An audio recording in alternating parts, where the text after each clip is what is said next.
Salve, salve pessoal, sejam bem-vindos a mais um episódio do SalusCast. Hoje estou aqui com o André Moreira, professor de judô, que vai nos ensinar um pouquinho sobre essa arte marcial e como que a gente pode melhorar dentro desse esporte. Então, André, muito obrigado pela tua presença e eu já quero abrir a nossa conversa trazendo um pouquinho dessa evolução ou dessa construção do ensino-aprendizado, porque hoje tu como professor, um dia tu foi aluno, então se tu tem visto essa evolução do ensino e como que tu pega todo o ensinamento que tu teve dos teus mestres e hoje tu aplica pra galera, tanto jovem quanto os teus atletas. Beleza. Obrigadão, Henrique, o convite.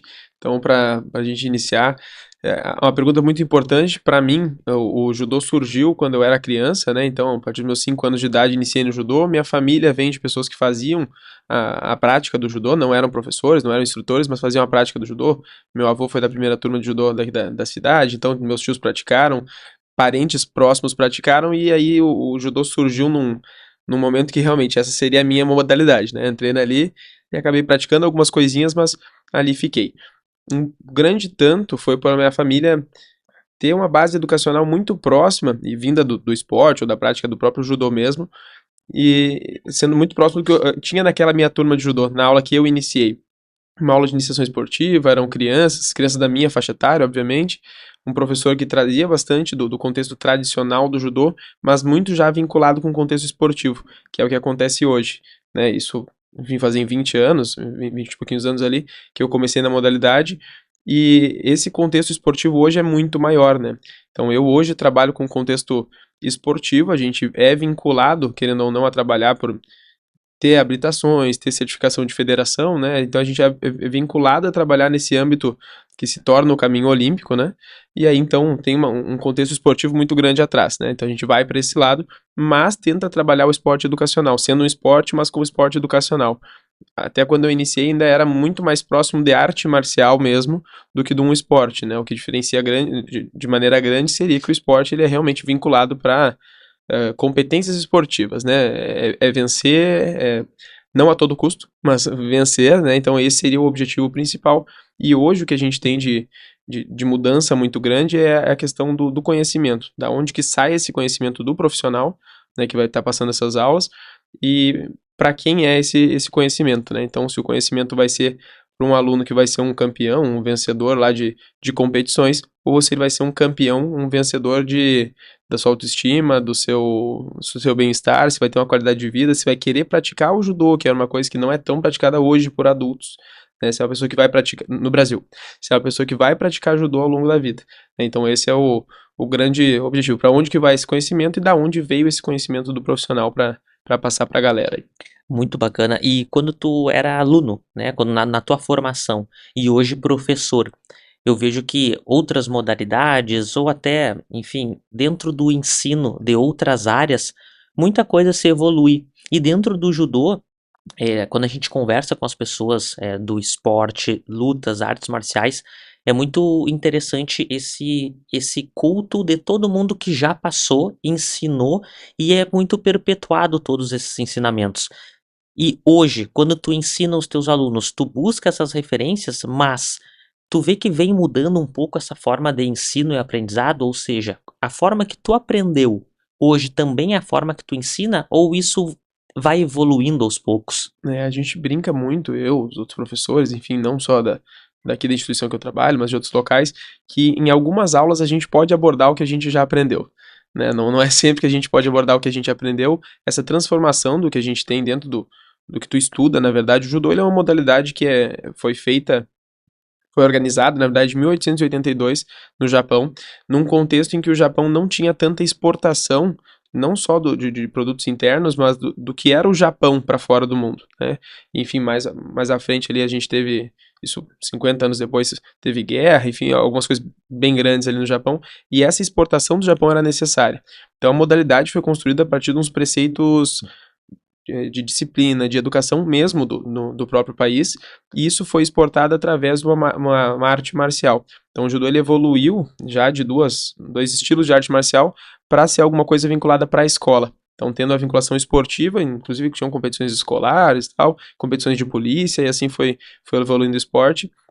E dentro dessa característica aí, já denota algumas coisas de relação hierárquica entre o professor e o próximo que ensinar. Então existem as escolas de ofício, né? O marceneiro aprende com o mestre marceneiro. Hoje existem alguns cursos, mas o cara que ministra o curso é um marceneiro, não é um pedagogo, não é alguém de outra profissão, né? Geralmente é assim. Então o judô, e assim como outras artes marciais, vem de uma escola de ofício muito grande, onde o aluno aprende com o mestre, então se torna um discípulo. E aí passa algumas coisas que já aprendia, né? Então até volto a falar da brincadeira, de que às vezes a gente ensina o que aprendia, justamente porque hoje a gente tem um acesso muito grande a conhecimentos diferentes e também a vinculação ao esporte. Eu acho que a vinculação ao esporte é um momento, uma chave importantíssima para trocar algumas coisinhas, né? Então vai ter a aula que eu, em iniciação esportiva, trabalho o lançamento. Então é uma habilidade motora. Eu não vou trabalhar isso no judô de modo geral para o judô em nível de judô competitivo. Mas meu aluno precisa rolar, ele precisa girar, ele precisa saltar, precisa arremessar e ele precisa receber, né? Então ele tem que ter uma gama de habilidades porque ele está ali para se tornar alguém, aí, independente da abordagem que a pessoa utiliza, mas precisa ser alguém, talvez, emancipado para realizar o exercício físico da maneira que ele achar melhor e ter uma qualidade de vida mais para frente. Seja essa qualidade de vida vinculada ao judô, vinculada ao basquete, vinculada à natação, ou simplesmente ele ter o gosto de estar praticando um esporte, ou de não ser contra o judô, de uma forma mal aplicada de ensino. É legal porque, por exemplo, essa tua forma de trabalho ela foi construída através da tua experiência e tu viu que tu precisava desenvolver essas capacidades pensando nessa iniciação para que se esse jovem fosse perpetuar dentro do esporte, ele conseguisse ter um desenvolvimento melhor lá na frente. Isso, eu sou graduado em educação física, né? Então, dentro do meu trabalho com o judô, os 2 ou 3 primeiros anos que eu realmente trabalhei com o judô, não era formado em educação física ainda, né? Então, me formei em educação física durante esse processo.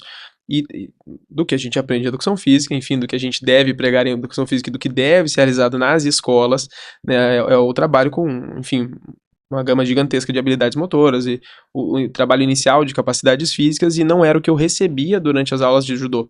Então a criança chegava com uma defasagem muito grande. Além de eu trabalhar num clube a gente tem essa possibilidade de destinar muitas vezes, né? No clube que eu trabalho não existe uma cobrança de mensalidade específica por modalidade, né? Então a gente realmente pode destinar, falar, ó, fulano, vamos tentar fazer tal coisa, será que não vai ser legal? Enfim, consegue destinar, mas algumas coisas eu tinha que trabalhar para aquelas crianças, principalmente as crianças ali, adultos, alguns chegavam com defasagens, é um pouquinho mais demorado, mas a gente conseguia conversar com a pessoa e explicar bem, né? Ó, precisamos disso e isso vai ser realizado. Ou não, e aí, enfim, não era da ideia da pessoa, mas da criança a gente consegue modular algumas coisinhas e junto com as famílias para poder complementar isso, né? Então chegava a criança com uma defasagem grande, não conseguia saltar.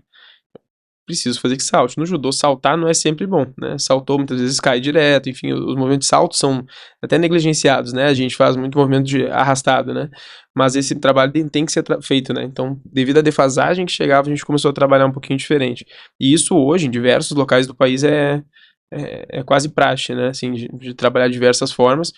E o judô tem essa vinculação da disciplina, enfim, que são coisas que em qualquer modalidade vai ser trabalhado, mas que a gente consegue dar uma ênfase, né? E tem certa liberdade justamente por causa dessas escolas de ofício. Então a hierarquia do judô, novamente essa questão do mestre e discípulo, ela é muito, muito fechada. Então eu não tenho muito problemas com pessoas externas. Então chegou, nunca vou ser destratado, não fui até hoje, mas espero nunca ser por um pai, por um responsável, pela própria criança. Isso não acontece com a gente, né? A postura que a gente utiliza, ou enfim, a maneira como a gente aborda as coisas, eu acho que fica um pouquinho mais tranquilo e isso tudo volta para a questão do ensino ali, como que vai chegar e o que vai chegar para o aluno, né? Perfeito. Duas coisas que eu quero trazer agora, e eu já vou falar as duas para não esquecer. Às vezes eu entro na tua história e esqueço. A primeira é muito interessante nas lutas como essa questão do respeito da disciplina, ela tem um valor muito maior que outros esportes. Tu vê que isso na fala, né, de quem ensina é muito mais intenso do que em outros esportes, principalmente esportes com bola. Essa é a primeira coisa. E a segunda coisa já que tu trouxe essa questão das habilidades e as capacidades físicas, se tu puder trazer para o pessoal até por uma questão de curiosidade, como tu falaste ali, lançar, saltar, arrastar, quais são essas habilidades? Talvez não são só essas, porque às vezes quem tá escutando e não entende os movimentos, fica pensando assim, pá, mas é sério que eu tinha que fazer isso para poder lutar, fazer judô? Sim. Eu vou primeiro nessa e aí volto para outra ali da questão do, enfim, da disciplina de modo geral, né?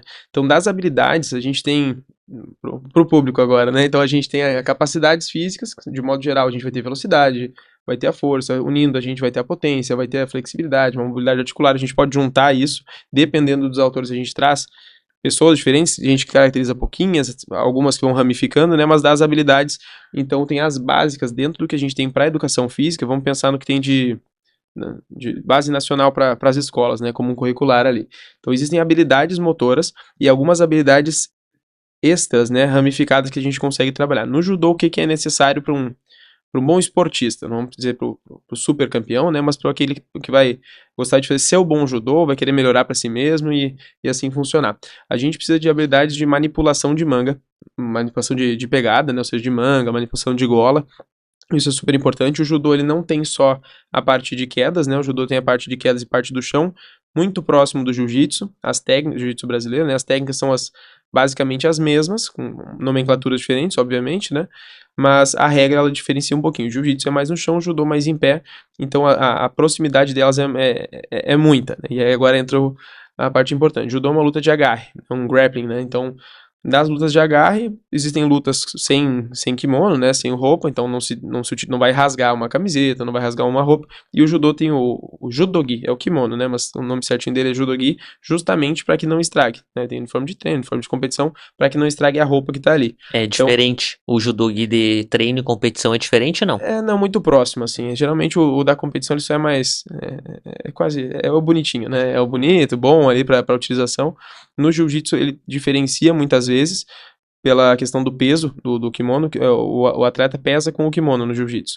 No judô não, o atleta pesa com roupa íntima e aí depois utiliza o kimono para competição. Então no jiu-jitsu muitas vezes é diferente pela questão do peso ali do que vai usar no treinamento. Mas no judô de modo geral, então habilidades. Existe vamos lá, puxar e empurrar, mas a gente pode ir para uma coisa mais específica onde existe a pegada. E aí eu preciso puxar com pegada em formas diferentes, e aí empurrar com pegada, empurrar sem pegada, e aí começa uma gama grande de habilidades, né? Então, e aí capacidades a gente tem lá potência de membros inferiores, isso é hegemônica, mas tem bastante coisa de isometria também. Então, isometria lá de membros superiores, alguma coisa de potência de membros inferiores. Então, tem algumas coisinhas que a gente vai trabalhando e das habilidades, voltando. Se eu consigo realizar, é raro, mas existe uma estrelinha durante uma luta, defendo de um golpe, tá, uma estrelinha, né? Então, existem coisas adaptadas e se eu tiver habilidade suficiente, habilidade de giros, habilidade de saltos, habilidade do rolar. Primeiro que eu não me lesiono, não me machuco, né? Quando caio, não me machuco quando tem algum outro tipo de exercício no chão mesmo, né? Na parte de mobilizações, chave de braço, estrangulamentos. E aí, isso tudo. O atleta que veio de uma iniciação esportiva tranquila, de um caminho legal na escola, com bastante habilidade motora desenvolvida, ele chega muito mais tranquilo para nós. Né? Então, e se não chega tranquilo para nós, a gente tem que trabalhar algumas coisinhas, e mesmo que o lançar seja importante para outras modalidades, enfim, para um handebol, para um basquete, quando ele chega no judô, a gente trabalha algumas coisinhas que vão ser legais durante a aula e a gente consegue trabalhar as outras habilidades também. Então tem esses dois fatores ali. O lançar, essa habilidade do lançar, é justamente para facilitar essa entrada e saída dos golpes ou de como ele vai fazer esse enfrentamento com o oponente? Sabe que não, eu falo muito do lançar porque ele é distante do judô, né? Mas eles precisam saber lançar, precisam saber arremessar, porque quem faz isso geralmente trabalha as outras coisas. Então eu vou trabalhar uma movimentação lateral fazendo um lançamento, fiz uma brincadeira, a gente usa muita bolinha de tênis justamente por ter o tênis ao lado, literalmente, né? Então usa muita bolinha, lançou, pegou, e aí o pegar é a recepção, então a gente faz bastante coisinha assim, mas algumas coisas principalmente, e aí já vincula para algo que eu acredito muito, que é uma forma sensível que a gente chama, né? Então a gente vai ter vamos partir para os sentidos, né? Então a gente tem lá paladar, olfato, que serve para nada, pro judô, né? Sim. A audição, que vai servir para algumas coisinhas e é importante. A gente ouve, o kimono ele é grosso, né? Então passou no kimono, ele tem certos barulhos, pegando um karatê da vida, por exemplo. O karatê, quando tem o kata, tem os barulhos que são realizados, não é só o que aí é o barulho interno, né, que o pessoal faz, mas tem barulho do próprio tecido batendo ali, então tem um certo barulho. Então no judô a gente tem essa verificação, se eu tô às vezes fechadinho lá pra ninguém mobilizar, ninguém me virar, e tem uma mão passando, tem um pé indo pra um lado, tem um pé pro outro, isso facilita, então a audição ela é importante. Dentre os 3 que a gente pode utilizar, é a menos importante. Depois a gente vai para a visão. Então, na visão, as habilidades, vamos botar uma cinética da vida, tá? Vamos pensar assim. Então, eu tenho que ter algumas habilidades cinéticas para poder realizar. Então, se eu souber lançar, eu souber receber uma bolinha, ou jogar a bolinha lá longe, voltou a bolinha, e eu, pum, pegar ali, eu tenho noção onde está a bolinha. E porque eu tenho noção do espaço. E a noção do espaço vai me facilitar quando eu estiver lutando com alguém. O cego no judô paralímpico, ele sai segurando no judogi já, no kimono. Né? Ele não luta afastado, não começa a luta, cumprimenta, né? Segura e aí começa a luta dele. Quem não é cego, o judoca regular, cumprimenta e faz o que quiser, né? Mas já sai segurando justamente por não ter essa habilidade de enxergar, né? Não vai conseguir enxergar de um lado para o outro, questão de movimentação. Então essas outras habilidades, elas vão servir, esse é meu ouro, né? Elas vão servir para esse tipo de coisa. Então é a forma sensível, né? Saber o movimento de chegada. O judô ele é segmentado lá originalmente por 4 movimentos que seriam de pegada, desequilíbrio, uma preparação e uma queda. Eu e outros milhões de pessoas já caracterizamos com a forma sensível, né? Tem que saber onde vem, o que vem e da onde vem, né? Entender isso. E aí, por fim, o mais importante, o tato, né? Que o tato é segurar. Então, por isso que o cego faz judô, né? O cego não vai fazer karatê porque ele não enxerga, né? Mas se ele tivesse o tato, e o judô é uma modalidade de agarre, então o cego faz judô, o cego faz jiu-jitsu, né? O cego consegue fazer inclusive sumô, obviamente que o sumô esportivo é pequeno, né, mas existem adaptações, então tem algumas coisinhas assim que consegue vincular direto para isso. Que é bacana porque o desenvolvimento do lançamento, então, que tu trouxeste é justamente para desenvolver as outras coisas que estão envolvidas Isso. no fato de lançar ou receber ou ter essa noção espaço-temporal. Agora voltando para aquela nossa primeira Disciplina. reflexão, a pergunta da disciplina e tal, e não sei se isso é uma questão histórica, como que tu vê isso? E não sei se tu também enxerga de uma forma mais intensa, porque como tu falaste assim, nunca fui desrespeitado, nunca... E é difícil às vezes tu escutar isso nos outros esportes.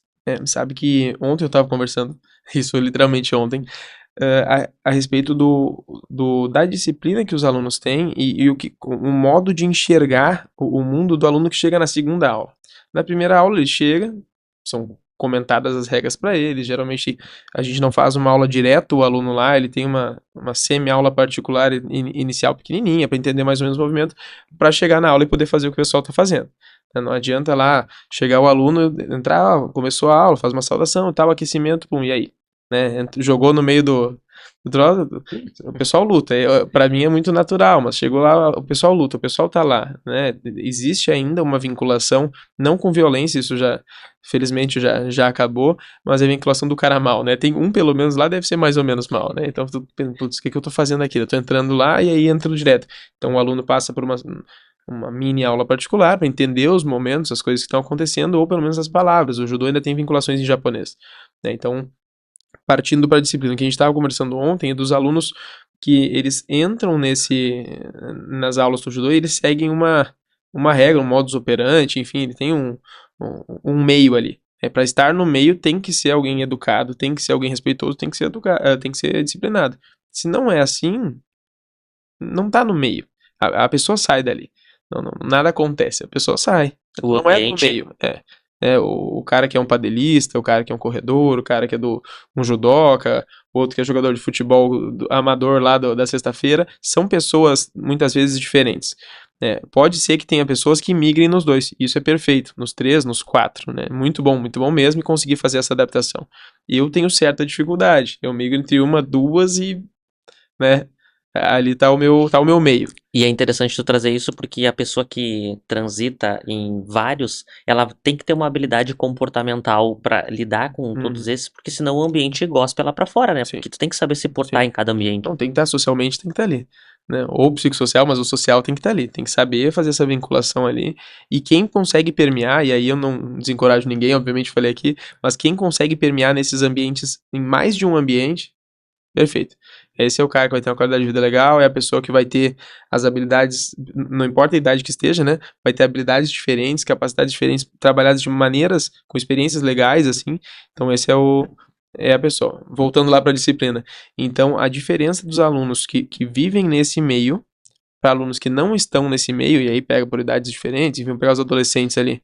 Os adolescentes desse meio, embora sejam adolescentes, vai ter o amigo que vai fazer mais uma besteira, ele vai estar junto, vai ter o fulano, enfim, vai ter o outro que é o amigo que puxa pra parte boa, pro estudo, mas ele vai estar lá naquele meio dele, e o meio, para não ser excluído, ele não vai participar de uma besteira demais.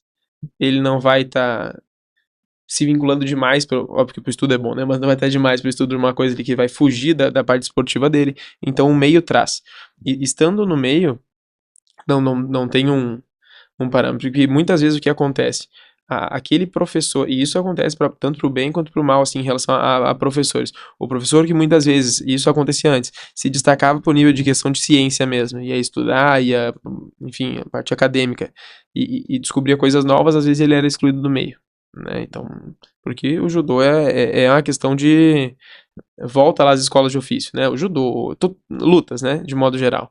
E isso acontece com todo mundo, consideravelmente, e provavelmente aconteceu contigo alguma vez de, pá, vou abordar os podcasts, né? Vou chegar nessa parte da comunicação. Alguém tenta, né? Sabe, aquela coisa. E isso vai acontecer com todo mundo. Só que a parte da disciplina de judô, e eu trabalho em uma escola hoje, eu consigo ver que eu enquanto professor, eu faço o que eu faço no judô. Tento buscar que aquele, obviamente que já quase fui excluído do meio, mas tento trazer aquilo lá pra mim, né? Assim, aquela galera pra entender que isso é interessante, que eu tenho que ser no minimamente organizado, 3 regrinhas básicas: minimamente organizado, um mínimo de higiene de modo geral, e por fim que eu tenho que respeitar o momento de fala do outro, né? Principalmente o Henrique, que entende mais de comunicação do que eu, vou respeitar o teu momento pra falar sobre comunicação, eu vou respeitar quando tu estiver falando, tu me respeita quando eu estiver falando, bom. Né? Eu acho que é simples, não tem muita coisa além disso, mas às vezes não chega, né? Então, tem esse trabalho, principalmente com criança, talvez com os pequenininhos assim, eu comento muito, mas acredito que é minha vez. Aí, né? E a gente tenta tratar assim, e todo mundo, né? Não tem um. Há 2 dias atrás, foi o dia do autismo, né? O dia da conscientização mundial do autismo. Enfim, a gente teve conversas com diversas turmas na semana anterior. Eu tento não buscar na mesma semana ali, porque já tá tendo experiência na escola, tem experiência em casa, TV, não sei o quê. E muitas vezes não é legal, né? Então traz um pouquinho antes, semana anterior ali, pra dar aquela lembrada nas coisas. Mas tem coisas que a gente fala sempre. E um dos pontos era justamente que eu não gosto, e pergunto sempre, quase sempre as minhas respostas. Os antigos, né, os alunos mais antigos, eles já estão habituados. Mas é aquela coisa, e aí, quem aqui é normal? Todo mundo, né? Quem aqui é regular? Ninguém é regular. Mas o que é o regular? O que é o normal, né? E aí entra, todo mundo aqui é igual? Não, eu não desejo que ninguém aqui seja igual, eu desejo que todos sejam diferentes. Tem as oportunidades, enfim, trabalho muito na equidade, né? E aí fujo da equidade do modo que muitas vezes eu falo equidade, tem gente que me olha, nossa, equidade, né? Aquela coisa da briga. Cara, deu, né? Equidade ela serve. Então a gente tem que utilizar as coisinhas, né? Então, o que vem do bom, do novo. E aí volta lá para a pergunta anterior, lá no começo, do que a gente trabalha hoje de diferente. Os conteúdos transversais, eu acredito que são muito importantes para a iniciação esportiva, para o pessoal de competição, educação em esporte, educação em saúde. Esse é assim, as temáticas. Hoje a gente tem Instituto Olímpico Brasileiro com milhões de cursos gratuitos para criança, para adolescente, se eu faço propaganda, tá? Gratuitos para isso. Então existe para o profissional, mas a educação em saúde e a educação pro esporte, isso é banal, assim. E volta para isso, mais ou menos. Interessante ali quando tu fala sobre essa questão do pessoal que vai, talvez ele quer sair um pouco para estudar, para tentar evoluir em algumas coisas e acaba sendo escanteado, ou talvez ele não consegue voltar para esse mesmo círculo. Ele é escanteado ou acontece isso de uma forma natural, talvez por uma resistência à mudança, ou assim, talvez querer ficar muito fiel às raízes e não querer ver que, cara, as coisas evoluem e a pessoa tá saindo pra estudar, pra voltar e pra trazer coisas melhores. Talvez a síndrome do cara que fica, né? Porque É sobre quem fica, não é sobre quem vai. que o cara que vai, ele tá indo, né? Assim, eu comento um pouquinho da minha história, assim, eu entrei na universidade, a gente não tinha judô mais lá, né? Então, o retorno da universidade, do judô da UFSM, foi em 2016, no momento em que eu e um colega decidimos treinar, e era o nosso horário que tinha para treino, a gente não tinha como treinar o mesmo horário que eu tinha, isso para nível de competição legal, assim, né? Então a gente não tinha como treinar com as turmas que a gente treinava antes, Os colegas das turmas, obviamente, que precisavam da gente, né? Ficava aquela, pô, os caras estão lá na universidade, o que eles querem, né? Que vai estudar depois, agora não precisa, né? Então, um pouco é isso. E o outro que a gente tinha um horário, por exemplo, para treinar, que era 6:30 da manhã. A gente treinava 6:30 da manhã, treinava um com o outro. Então, não existia judô. Você era judô, André e Emanuel, que era o colega, né? A gente treinava, não era aquela coisa. E a gente não era assim, nós somos amigos e tal, mas a gente não tinha um momento de amizade ali, a gente tinha um momento de cumprir o que a gente tinha para cumprir em outro momento, né? Porque os nossos amigos eram os do treino. Não era nossos amigos eram o grupo, talvez. Nossos amigos não era um, não era o outro, não era o outro, assim. Ah, claro que era legal estar com o cara, mas o legal era estar com o grupo. A gente sabia que a gente estava lá estudando, né? E os outros sabiam que a gente estava lá, mas eles queriam que a gente estivesse com eles, né? Então um pouco entra disso e para a gente poder fazer essa construção, por exemplo, eu comecei uma construção muito acadêmica. Eu parei de competir num, talvez buscando sonhos maiores ou em níveis legais assim, cedo, teoricamente. Eu com 17 anos eu não competia mais as coisas que eu fazia antes e tal, continuei treinando, tive até uma medalha ou outra importante assim, mas eu não treinava para ser o real campeão aí, né? Eu já treinava para talvez ser um professor, que era o que eu queria de pequenininho assim. Quando eu entrei na faculdade, eu entrei em duas faculdades de educação física, fiz um semestre de nutrição no mesmo, né? E aí, realmente, eu não queria nutrição, eu queria educação física. Mas aquele medo, né, da gente, fiz esporte a vida toda, o que que eu vou fazer, né? E aí, fiquei ali. Então, talvez, a reação do grupo é essa, né? O cara que ficou, pô, o cara tá voando. Ou o cara não tá voando, né? Mas eu preciso dele. Então, eu preciso, e tem um pouco de egoísmo, porque o judô ele é individual, mas eu preciso treinar com alguém, né? Pelo menos um. Se eu tiver cinco é melhor, né? Então, fica nessa, né? O cara não tá mais comigo, eu precisava do cara comigo. Ou tá lá, eu queria estar lá, né? Tem essa vinculação também. Perfeito. E quando tu fala sobre as regras, as pessoas que chegam ou a criança que chega para treinar, que ela tem essa aula individual ou essa mini aula ali para entender como é que funciona. Traz um pouquinho para nós do que é essas regras, né? Como que funcionam essas regras para quem tá chegando? Tá, o judô, de forma geral, ele tem algumas regras básicas, assim. Então, e aí vem lá da exportação do judô, do Japão enquanto judô, né, para os países todos ali que tinham uma aceitação legal. Então, o Japão ficou conhecido muitas vezes até pelos lutadores e tal. Esse era o conceito do japonês original, né? Ou plantadores ou lutadores. Era o que a gente tinha, os agricultores ali. Conceitos da aula, né? Então, existe uma saudação que é realizada. A saudação ela pode ser feita em pé, que é rei que chama, né? No Brasil a gente fala rei, mas é a saudação de realmente flexionar o tronco, né? Então flexiona o tronco. Existe saudação de joelhos, que ela é outro modo de saudação, né? Então as saudações elas são partes básicas. Entender que existe uma relação de professor-aluno, e isso vai ser a minha vida inteira, eu acho. Eu sou norteado para isso em diversos pontos. A relação professor-aluno, não precisa ser um mestre-discípulo, né, mas é uma relação de professor-aluno. Eu não sou amigo do meu aluno, eu sou professor do meu aluno. Se eu tiver um amigo que se tornou um aluno, isso é outra coisa, mas naquele momento eu sou professor, ele é aluno. Eu não tenho há pouco tempo atrás, o dono da barbearia que eu corto meu cabelo lá descobriu que eu e meu irmão somos irmãos, né? Então, sempre foi meu aluno e isso nunca teve um problema. Outros alunos vão lá cortar, beleza. O professor não sei o que, ele perguntava pro meu irmão respondia, então tá bom, né? Descobriu que ele é meu irmão, né? Então, isso ficou até engraçado, mas, cara, a gente tem uma relação de professor-aluno, beleza, eu tenho relação de irmão com ele, irmão que briga, irmão que conversa sério, irmão que ajusta as coisas, irmão que brinca, mas a gente tem uma relação de professor de professor de aluno. Então, isso é um ponto importante, assim. E aí volta lá no que a gente falou antes da disciplina. Tem coisas que a gente não. Com criança, inclusive com os pequenininhos. Mas tu não sei o que. Eu falei, não, senhor não sei o que, explico. E eu chamo eles de maneira adequada. Eu falo, ô fulano, tu não sei o que com o dedo. A gente indica com a mão assim. Isso já é falado da primeira aula lá. A gente indica assim, a gente. Tem uma série de coisinhas que até parecem ser mini frescurinhas, né? Ou mini coisinhas que não vão afetar nada na minha vida na hora que eu vou treinar alguma coisa. Mas no final elas são básicas. Eu ir no banheiro e o banheiro ser adequado. Isso não no judô, mas na vida, né? Eu entrar aqui ser uma sala bacana, ter uma iluminação bacana, né? Ter uma cadeira bacana para eu estar sentado conversando, que isso vai potencializar provavelmente o que eu tenho para falar, né? E lá a gente tenta fazer da mesma maneira. Então eu não vou indicar apontando para o aluno, eu vou indicar assim. Então isso é falado lá na primeira aula. Mostra o caminho que vai percorrer para quando chega na aula atrasado ou quando chega sem atrasar. Não sei como vai ser a próxima aula dele. Às vezes a gente faz isso 15 minutos antes da aula, organiza e tal, 15, 20, dá um intervalinho e ele vai pra aula, beleza. Quando não é nesse meio tempo, eu tenho que explicar que ele pode chegar atrasado, porque ele pode chegar atrasado, né? Não precisa ficar do lado de fora. Ontem também aconteceu essa situação, ficou do lado de fora, ela não apareceu.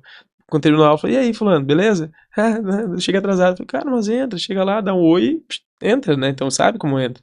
Então, desde isso de como entrar, quedas básicas do judô, tem quedas, tem amortecimentos de quedas, né, para cair, queda de costas, queda lateral, uma queda em enrolamento, que não se usa a cabeça, se usa os ombros, né, a gente não faz cambalhota, embora a habilidade da cambalhota seja trabalhada, né, a gente tem que ter noção que existe a cambalhota, e muitos não têm essa noção, né, então que existe. E é engraçado porque os judocas, os de nível mais alto, assim, que talvez que não trabalhem tanto isso, manda fazer uma cambalhota, não sabe fazer cambalhota.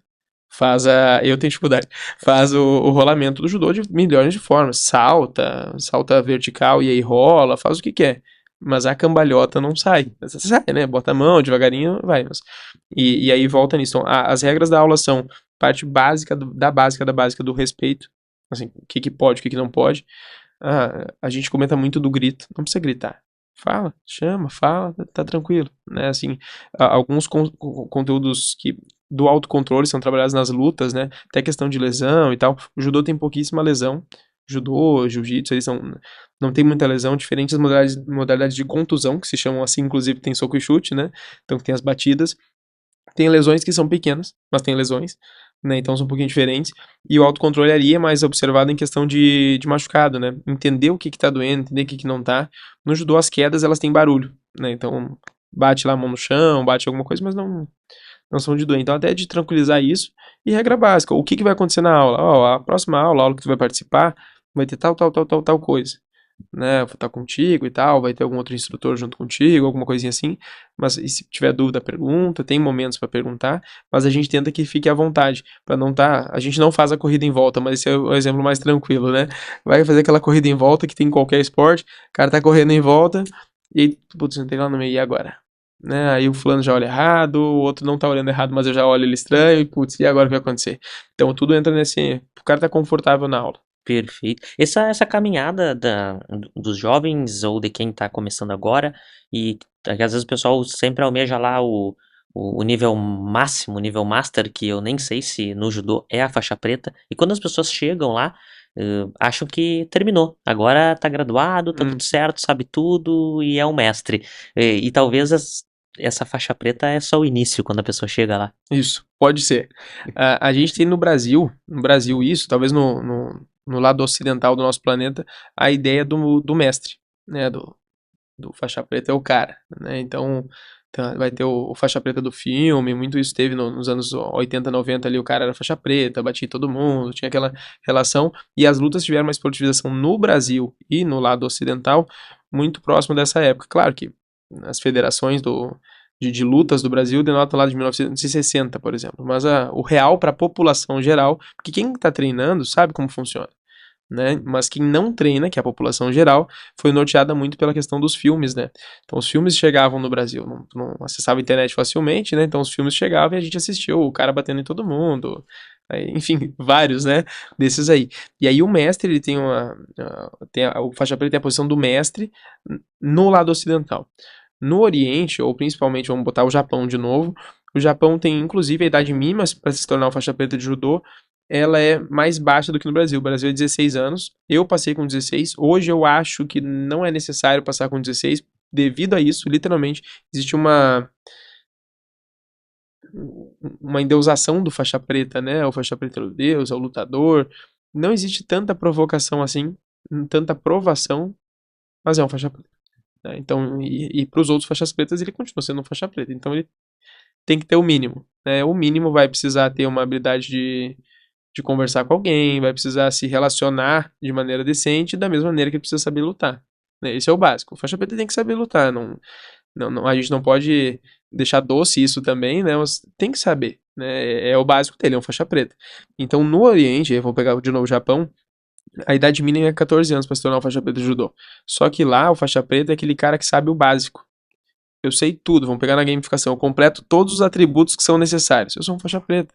Então existe faixa preta lá com 2 anos e meio, 3 anos de prática. Beleza, é um faixa preta de judô. E aí começa a caminhada.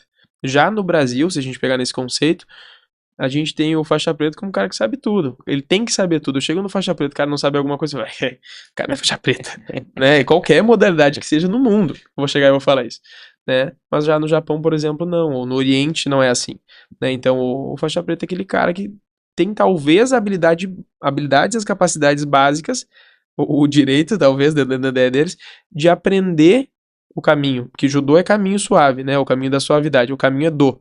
Karatê do, judô, aikido, né? Tem o do é o caminho, né? Então entra no caminho, acessa o caminho, talvez, né? Então a ideia do faixa preta ser o mestre no Brasil é uma coisa e fora é outra, né? No Brasil, no Ocidente é uma coisa e no Oriente é outra, digamos assim, né?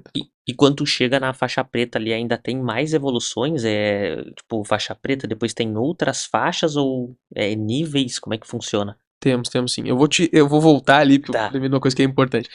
Eu fui pro Japão ano passado e fiz um curso no Kodokan. Kodokan é o instituto de onde surgiu o judô e ainda é o maior, né? Dentro do Japão ele é hegemônico, assim, então, e aí existe um curso lá que é um curso de técnicas, vão lá, enfim, pessoas do mundo todo, mas tem muito japonês, obviamente, por eles estarem lá, e as escolas e universidades são os centros de treinamento maiores, assim.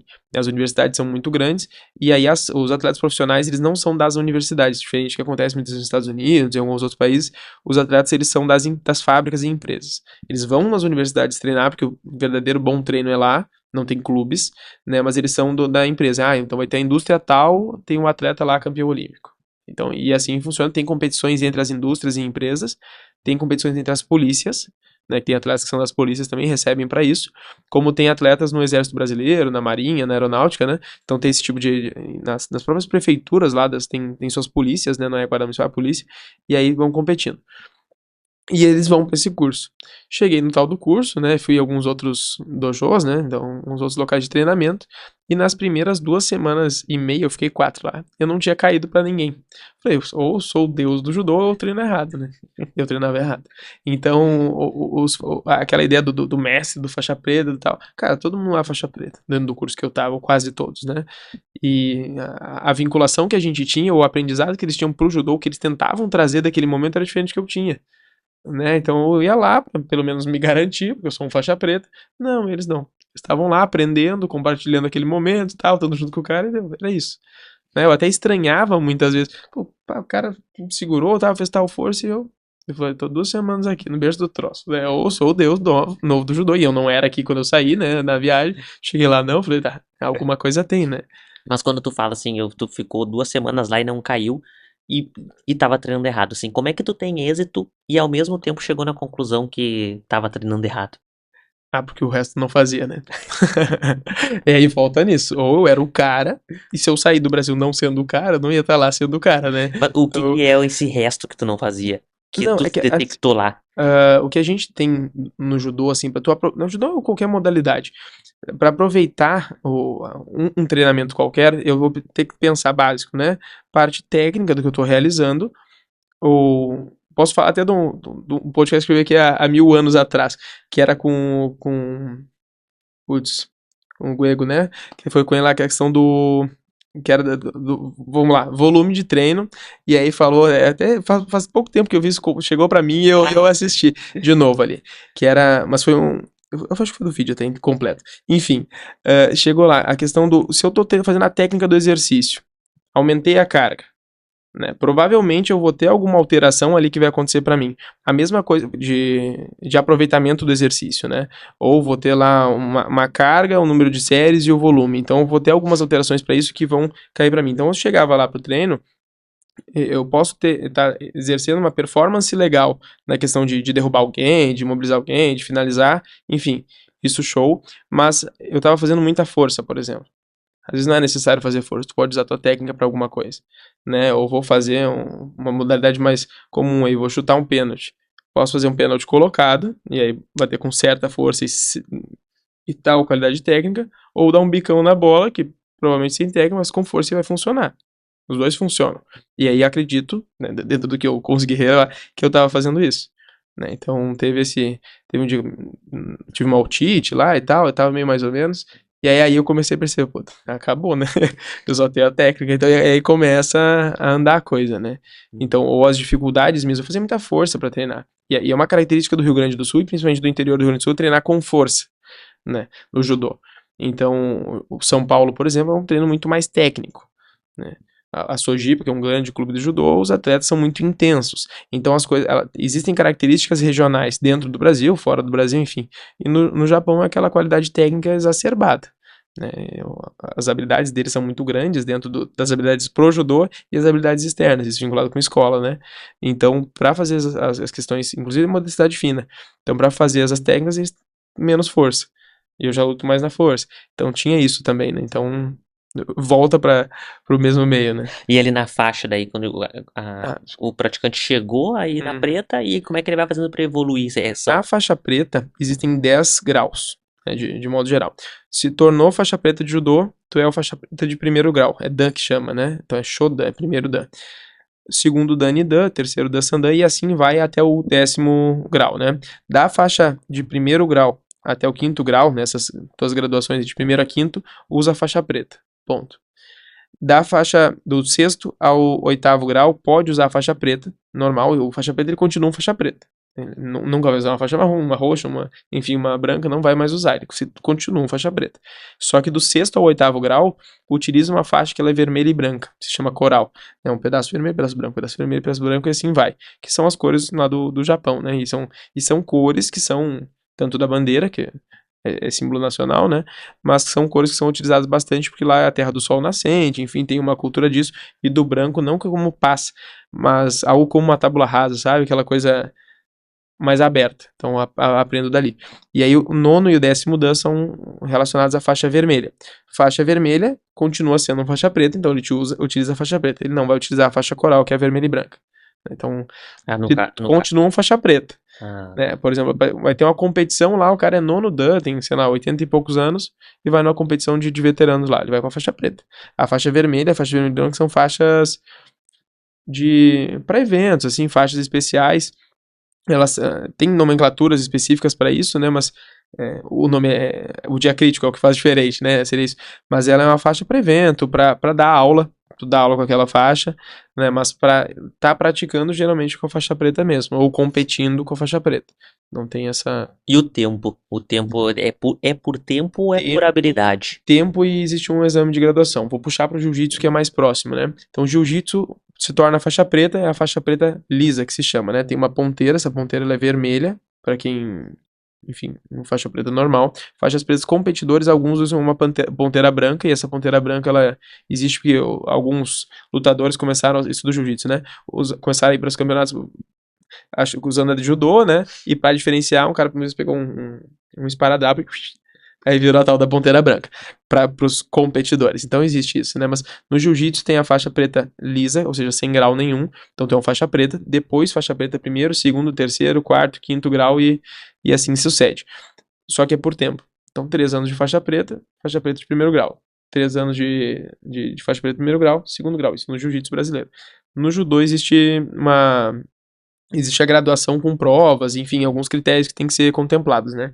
Eu sou faixa preta segundo Dan. Nesse ano, inclusive amanhã tem curso aqui em Santa Maria, primeira vez nos últimos anos aí que vai ter na cidade, vai ter curso, a gente tá num momento legal, né? Que coisa vai boa. ter um curso aí, que é um dos cursos básicos. Então existem algumas formas de apresentação de judô. Tem o kata. Kata são movimentos coreografados, digamos assim, né? São com os colegas. No karatê, por exemplo, é kata individual, no judô não, kata coletivo, né? Então são 2 pessoas, e aí fazem uma série de movimentos. O curso que tem amanhã é um kata que é só da parte de quedas, Nagi no kata, a parte de projeções. Né? Existem outros 2 kata, eu, por exemplo, vou fazer o equivalente a segundo e terceiro kata. Eles não são segundo e terceiro, mas são katami no kata, a parte de solo, e jun no kata, que é a parte de suavidade. O único kata que não tem queda, o que nos preocupa um pouco enquanto judocas, porque a gente só sabe as quedas, né? Então, se não tem queda, nos dificulta um pouquinho. Mas, e aí tem esse tipo de conteúdo. Os katas são avaliados para isso, são conteúdos do judô, são pouquíssimo trabalhados. A gente trabalha, eu e os que trabalham comigo, né, digamos assim, com kata, mas pouco mesmo, assim, para coreografar algumas coisas, organizar algumas coisinhas que vão promover algumas habilidades para os alunos, algumas técnicas que a gente consegue trabalhar. E existe uma prova de técnicas básicas do judô, técnicas de projeção, imobilização, chave de braço, estrangulamento, Fuga não, a gente chama de escapada, né? Fuga pra explicar mesmo. Fuga, na verdade, é ir embora, né? As escapadas de alguma situação ou outra, são técnicas básicas, são 100 técnicas do Kodokan, que é esse instituto que a gente chama, que são avaliadas ali. Então, para os faixas pretas e superiores, e aí tem alguns critérios básicos. Existe uma pontuação, essa pontuação pode ser adquirida por meio de ser um competidor, ser um técnico, ser um árbitro, ser um gestor esportivo. Isso é legal, porque é um ponto diferente que algumas modalidades não é tão abarcado, né? E aí dentro do trabalho que tu realiza nos últimos anos. Então, do primeiro para o segundo grau, são 4 anos, do segundo, terceiro, 5, e aí tem uma progressão um pouquinho maior, não vai subindo para sempre, né, esse número, né, a progressão geométrica, mas tem, por exemplo, do sexto para o sétimo grau, são 6 anos, e tem uma progressão legal, assim. Né? Então, tem idades mínimas para as coisas, é 16 para ser um faixa preta, 20 para ser faixa preta primeiro Dan, aí 24, 25 pro segundo, e assim Vai indo. vai indo. Né?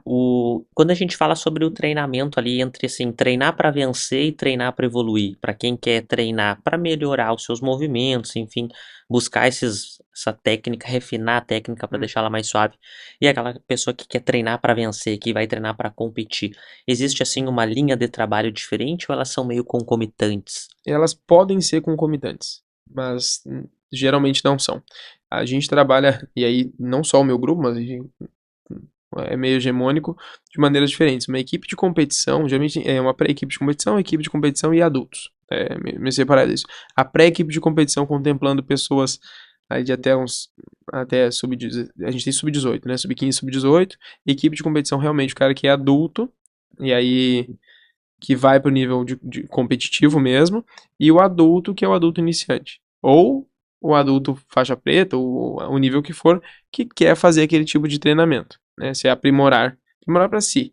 Né? E se acha que um dia quer voltar a competir, vai para uma equipe de competição e tal, pode competir, ou ainda dentro daquela turma. O que a gente faz? A gente trabalha com os adultos, né? O que eu faço, melhor dizendo, né? Trabalho com esses adultos, alguns dali mesmo competem, mesmo que seja lá um nível mais ou menos e tal, mas competem com o que eles têm ali, só que existe o que eu vou pensar quando vou realizar aquele treino, não eu o professor, né, claro, eu tenho que organizar o que vai ser feito, mas o que vai ser pensado pela pessoa que está praticando. Eu tô lá para ganhar, muitas vezes, obviamente que a gente não machuca colega nosso, não por gosto pelo menos, e nem vai fazer isso numa competição de machucar realmente, né? Mas tem movimentos que eu posso controlar. Ou eu vou derrubar e aí tem uma mão que o cara, que tu vê que a mão vai dar uma apertadinha ali que não precisa, tu vai lá e tira, né? Num treino de competição, não tem. Né? De novo, a gente não pode deixar tão doce. Né? Não tem. Aqui quer competir, isso no esporte que for, ele tem que competir, tem que viver aquilo. Né? Quem vai viver aquilo, beleza, a gente explica. Fala, ó, viver isso é viver isso. Né? Não quero. Ou essa partezinha não é pra mim, então isso não é pra ti. Então, existe. Eu prefiro sempre sugerir que as pessoas experienciem. Cara, tu quer ter experiência nisso? Existe uma frase que é atribuída ao Sócrates, não sei se é dele mesmo, enfim, mas que fala da beleza do. Sócrates, não, errei. Enfim, mas é uma frase que não é de nenhum deles, é atribuída a um deles. Enfim, que é de a gente poder explorar o nosso corpo e ter a experiência de explorar o corpo, né, num momento em que triste que não é explorar o corpo, né, vamos botar assim. Então, o que triste é que é não experienciar um alto nível de alguma coisa, que triste é não experienciar o treinamento para eu me aprimorar de alguma coisa, e eu demorei muito, eu, André, demorei muito para entender isso, e que eu posso me aprimorar nas coisas sem estar competindo, sempre competir, então, né, a dificuldade que é nas lutas lá dar os 3 tapinhas, né, e tal, ou me colocar em posições de dificuldade, lutar com alguém, me colocar numa posição difícil, e é diferente de eu pegar aquele cara que não sabe nada e eu ir lá e ganhar rápido, enfim. Né, numa competição, beleza. Se inscreveu na competição muitas vezes porque quis, né, 99% das vezes. Mas no treino não, né, tu tá com aquela pessoa, aula específica para isso, então o competidor, ele muitas vezes dentro do judô ou de outras modalidades esportivas, ele é o ápice. Ele não precisa ser o ápice. O competidor de nível legal, né? Ele não precisa ser o ápice. O competidor talvez o ápice seja a iniciação esportiva, talvez o ápice seja o, o praticante lá que tem 3, 4 anos de prática, mas que é aquele cara que quer só ficar de boa, né? Quer se aprimorar. Então isso entra muito. E aí entra também o investimento que os clubes, hoje o judô é muito em clubes, né? Que os clubes fazem para os profissionais que estão com seus atletas. Então tem clubes aí que tem atletas olímpicos, os grandes clubes do Brasil, e não dá para citar os nomes que agora o exemplo não é legal, mas que o profissional trabalha desde a criança de 4 anos com o atleta olímpico. Né? Com turma específica, que eu também não concordo, mas existem, né, turma específica pro deficiente. Então, não que seja assim, turma específica para um grupo específico que é chamado para isso, né, beleza. Perfeito. Mas não é a mesma pessoa que vai estar com o atleta olímpico e não é a mesma pessoa que tem que estar com a criança de 4 anos. Pode tá? Pode. Mas não pode ser, não pode atrapalhar. Né? Então, se for atrapalhar, não é legal, não é concorrente, não é legal. Então tem que ter aquilo junto. E aí existe hoje nos clubes uma identificação legal disso, onde muitos profissionais, e aí eu até me colocaria mais para esse ponto, são bons profissionais para aquela faixa etária e para aquele objetivo. Né? E eu me julgo talvez um bom profissional para sub-13 e sub-15, uma iniciação competitiva e alguma coisa de competição de nível legal dentro dessa faixa etária. Me acho legal para isso. Para sub-18, sub-21, talvez um sênior, que é o adulto nosso em nível competitivo alto, tenho algo a contribuir. Talvez não tanto. Então, semana passada, estava na Seleção Gaúcha Sub-21, que foi a que eu fui convocado. Estava lá o maior campeão de troféus Brasil, maior campeão de troféus Brasil, né, uma competição alta, e 2 outros técnicos de 2 clubes que são os tops do Brasil. E aí, isso no estado ali, então eram os convocados para estar com a Seleção Gaúcha Sub-21. Eu era o cara que tinha mais para contribuir? Não. Talvez eu tivesse alguma coisa aí, falta essa autoavaliação, mas eu tenho bastante para contribuir no sub-13 e sub-15. Primeiro, ao menos da minha opinião, o ano passado fui técnico de seleção brasileira nessa faixa etária, então alguma coisa tem, certo? Não é aquela coisa, nossa, o André é para isso. Não, mas pode investir nessa pessoa para aquilo, para que a base chegue legal, pro outro, a base vem forte, a famosa frase que o pessoal utiliza bastante, mas tem que vir forte. Você não adianta chegar no técnico bom, aquela defasagem gigantesca técnica de habilidade motora. Então, muito talvez eu estudei para esse ponto, porque eu não que eu não tenha tido, eu, André, tive, mas vários colegas não tiveram. Uhum. Né? Teve investimento da minha família, enfim, tinha condições para isso, mas enfim, condições não só financeiras, mas condições de isso é importante, André. Falei, tá bom, então eu vou fazer. Né? Pude fazer um futsal, mesmo que não fosse o cara, né? Fiz uma modalidade ou outra ali que era dentro do próprio clube, né? Então que era livre, eu ia experienciando. Mas eu era o cara do judô e eu sabia que aquilo ali era importante. E eu queria ser um técnico, então eu tinha que vincular aquilo para mim. E aí volta no investimento dos clubes. Que o investimento do clube, se tiver um professor bom para aquela faixa etária, específico para aquilo, ou um professor bom para iniciação esportiva de adultos, é aquilo que precisa. Né? E aí entra eu poder escolher, enquanto adulto, se eu vou ser um competidor, se eu não vou ser. Se eu, adolescente, quero ser um competidor ou se não vou ser. E depende do local. Hoje, no clube que eu trabalho, a gente consegue ter turma para todo mundo, manhã, tarde e noite. Então, tem poucos competidores na parte da manhã? Tem, mas tem. Né? Então, se precisa, tem. Eu posso, tarde e noite eu não posso, beleza. Tem coisa pra ti. Né? Então, dá essa chance de escolha. Muitas vezes acontecer das lutas, tem um local específico e todo mundo lá. Né? E a escola do ofício pegando, né? Todo mundo lá dentro. E aí, não funciona, não é assim que vai ser em modalidade nenhuma, né?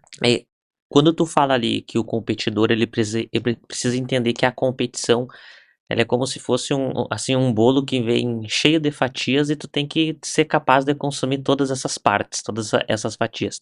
Na tua trajetória, naquele momento que tu se afastou da competição, teve algum momento que teve uma parte que tu não queria mais e aí tu percebeu que tipo, bom, eu não vou seguir esse caminho.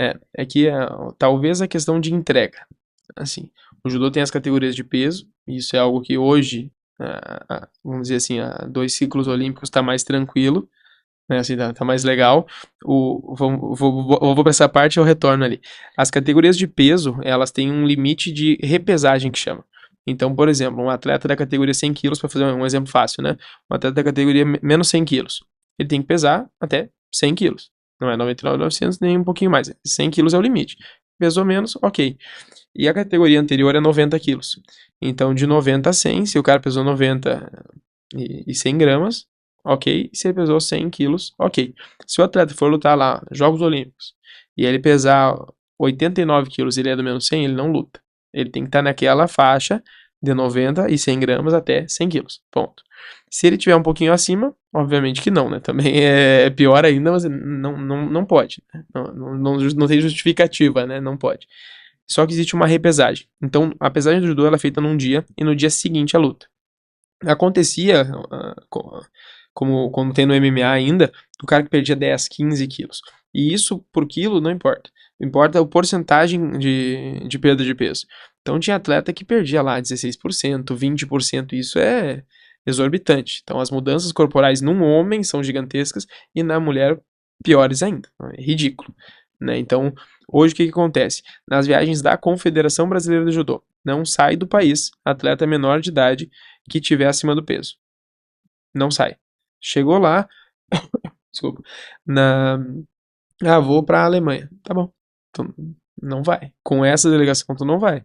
Se quiser ir, tu vai, a gente chega lá e assiste, de alguma maneira, mas não vai. Essa é a regra.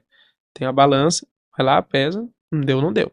A menor de idade não vai. Maior de idade viaja, tem um peso específico, né, para cada um, é sempre porcentagem, mas na competição, pesou menos 100 num dia, no outro dia, até 105 quilos. São 5% da repesagem que chama. Só que essa repesagem ela é aleatória. Então, geralmente, em chaves que tem mais de 4 pessoas, são 4 pessoas sorteadas, né, para essa repesagem. Até 4 pessoas são só 2, mas, né, probabilidade legal ali, 50% de ser chamado. Então, tem que estar em dia. Então, para não ter essa perda de peso exacerbada, né, e aí inclui desidratação, atleta que passa mal, cara que faz loucuras, aí o doping vincula muito forte com isso, né, então as estratégias que eram utilizadas, então foi cortado. E nas categorias de peso, isso é o principal. Voltando. Eu, por um tempo, baixei bastante peso, assim, dentro da porcentagem.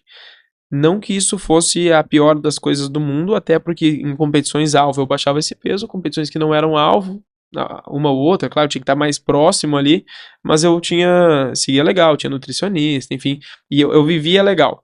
Só que eu abdicava de bastante coisa, da alimentação.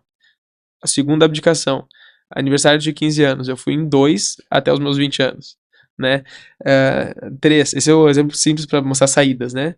O 3, o treinamento ser o teu ponto principal. Sempre foi para mim o ponto principal o treinamento. Então, eu sempre tentava encher o dia, né? Assim, daí o treinamento era o principal. Então, ia de um lado para o outro, uma coisa para outra, e sempre pensando naquilo. Não que eu não pense em judô hoje, basicamente, o tempo todo. Mas era demais, assim, chegou uma hora que era demais. Só que dentro desses pontos aí, nenhum deles era horrível. Tinha coisa que era ruim. E aí, quando eu comecei a entender que o ruim não era tão legal assim, eu já tinha a oportunidade de estar me tornando professor, que era algo que eu queria. Inclusive, uma das motivações, a gente pode se motivar muitas vezes por ter professores bons ou aqueles professores ruins. Eu tive os dois.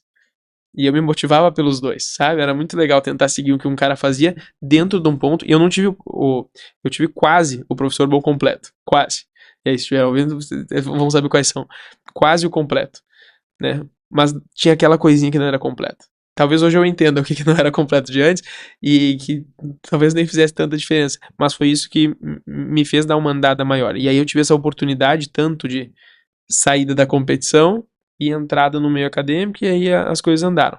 A última competição de nível nacional forte que eu lutei foi uma Taça Brasil Sub-21, e ela eu fui com, enfim, tinha recursos específicos para isso e tal, e eu precisava competir. Fiquei em quinto isso. E eu precisava competir para estar lá, naquele local específico. Só que eu queria largar uma pesquisa minha com a galera. E eu precisava estar lá. Então, para estar lá, eu tinha que competir. Ou tinha que ser técnico. Eu não tinha habilitação técnica da CBJ na época, então eu precisava estar lá competindo.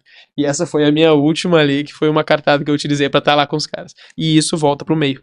Eu tenho que estar no meio. Como que eu faço para estar no meio? Eu tenho que ter algum nível técnico. Nível técnico, nível técnico como atleta. Pra estar no meio tem que ter isso. Então, nesse cenário, nem foi muito por todo o combo que a competição traz de responsabilidade, e sim pelo fato das escolhas, porque a vida foi vindo junto com o esporte, outras responsabilidades, e teve que optar por outros Isso caminhos. também, eu tive um momento específico, talvez agora pensando ali, um momento específico mesmo foi quando eu classifiquei para uns Jogos Universitários Brasileiros, só que a UFSM foi a equipe campeã, e eu era o técnico da UFSM. Fui atleta pra gente fazer ponto, essa é a verdade, e consegui classificar, e aí tinha a opção, ou eu ia como atleta ou ia como técnico. O que eu queria ser? Queria ser um técnico, né? Aí abri mão da minha vaga, passei para outra pessoa, que era o seguinte colocado, né? E eu Aí fui como técnico. Talvez esse o momento ali. Perfeito. Né? Então, tive que me manter. E aí, acho que é uma mensagem importante, que a pessoa se mantenha na performance dentro do que ela pode apresentar. Né? Porque aquele que não é competidor, que é o cara que quer se manter lá, enfim, assim, ele tem que estar na maior performance que ele pode executar. Não vai ter a performance o André que hoje não treina bastante com o cara que treina todo dia, com o meu irmão que treina todo dia. Né? E aí é diferente. A vida dele é isso. Vive para isso, mora em outro local para isso, recebe para isso, enfim, tem faculdade para isso. Não é uma coisa. E a minha outra, a minha performance máxima é uma, dele é outra. Né? São coisas diferentes. Ainda não me ganhou, né? Mas são coisas diferentes, né? Então, pra chegar. Então, não tem como eu avaliar que eu vá fazer o que o cara faz, né? Então, acho que a partir daí também, né? Eu precisei mudar. Falei, cara, eu não vou conseguir apresentar, performar da maneira que eu quero, fazendo a outra coisa que eu quero estudar e ter certa capacitação, né? Tá em certos locais. E hoje eu posso ter grandes amigos que são ídolos do esporte, né? Pessoas que chegaram para mim ou como técnicos ou ainda como realmente eram competidores, eu ficava, ó, né? Que estão comigo hoje, né? Então a gente consegue ter essa proximidade justamente pela escolha. Perfeito. A escolha entra ali, né? Ou eu ia ser aquele cara que ia ficar tentando, e tem que entender isso também, né? Existem limitações técnicas, tem tudo, né? Vai dentro aí.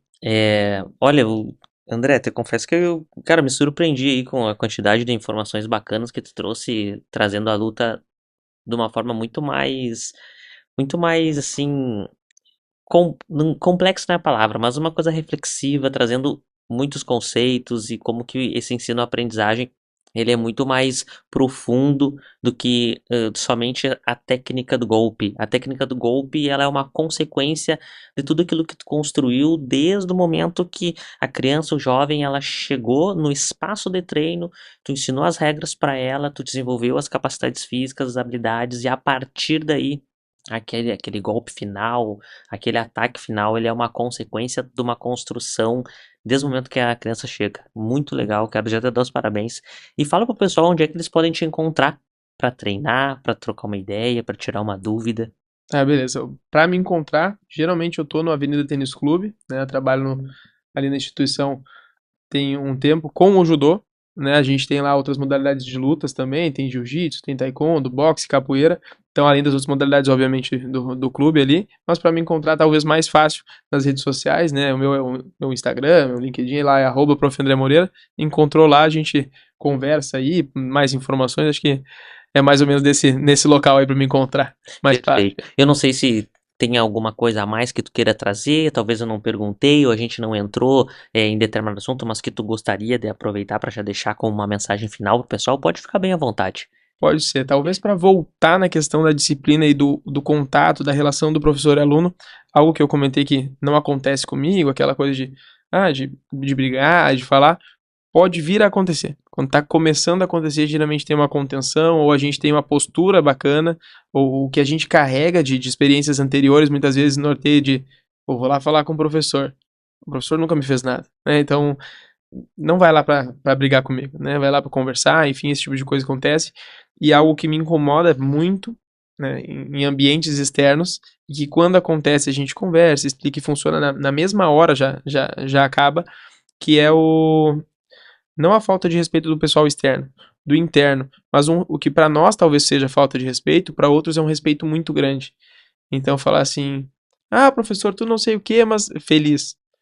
Eu já me incomodo, porque não é tu, né? Porque é o senhor, ou professor, não sei o que, já fala direto, né? Então, que para alguns acaba sendo o respeito, o legal, para nós a gente não traz nisso, né? Traz já não. Por isso, talvez que o judô transcenda um pouquinho. O judô, o karatê, o taekwondo, as lutas de forma geral transcendam um pouquinho da questão disciplinar por isso. Mas pode ser executado para todo mundo. Então, no meio tem isso. Falou lá, ô professor, tu pode. Todo mundo olha, sabe? Mesmo que tenha sido legal. O professor trouxe pra ti um presentinho assim, ó. Que bom, mas é pro senhor, né, e tal. A gente não vai cortar o cara na hora, mas o meio faz isso. A galera olha ali. Então talvez isso que transcenda um pouquinho a parte de disciplina das lutas, das artes marciais, de modo geral. Perfeito. Antes de nós finalizar, eu quero te dar uma lembrança.